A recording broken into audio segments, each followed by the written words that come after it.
In this video, I'm going to show you how to create a report in REDCap.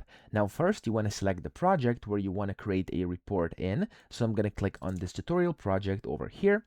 And then here on the left, you have a bunch of different options. You want to click on data exports, reports, and stats. So when you click on this, by default, you'll be on the second tab. You want to go to create new report tab, the first one. And then here you can go and start creating a new report. So this is the name of your report. You can name it whatever. I'm going to name it test, and then you can give it a description as well, which is going to be displayed on page below report name. I'm just going to name this test report over here like this. You can stylize this, you can change this, you can do whatever you want. I'm just going to leave it as it is and make it bold. And then here you have like the main part. So we have step one, where you have to basically choose who can edit and view this report.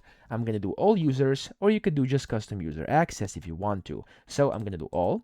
And then here you have to edit access as well, who can edit, copy, or delete. Again, I'm going to do all.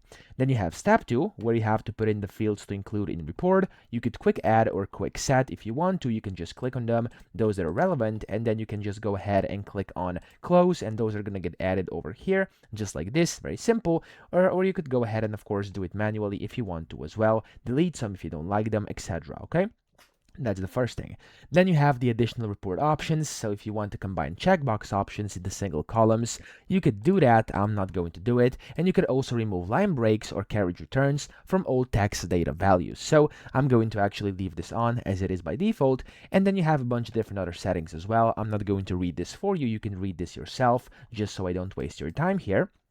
Then you have step three. This is where you have filters, which are optional. So if you want to have any filters on your reports, you could go ahead and basically create any of these filters. So for example, if I want to filter by study ID, I can do that. And then I'm going to do some operators over here. It's possible if you want to. I'll just skip this for now. And then you have the live filters as well, which are optional. Again, you can read what those are. This is more advanced. So just for simple reports, you likely will not be needing or using those. But if you need how to use filters and or logic, you have over here, you can click on this and they'll teach you how to do it. It's like more of an in-depth guide on how to actually use this filter portion of your report.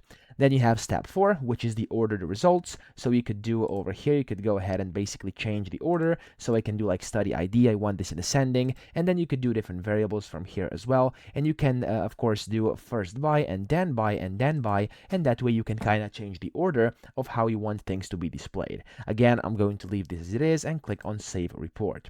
It's gonna start working. There we go. It says the report name test has been successfully saved. I can click on view report over here, and it's going to show me that specific report over here. Now, as you can see, there's no results right now, and that is because, of course, I have no results and no records inside that report or stuff like that. But if you do have, you'll see everything on this report. It's going to tell you exactly all the records and everything like that that you have pulled from your records and, of course, from your data inside your project. So that's how you do it. Then you can go and export it, print it, whatever.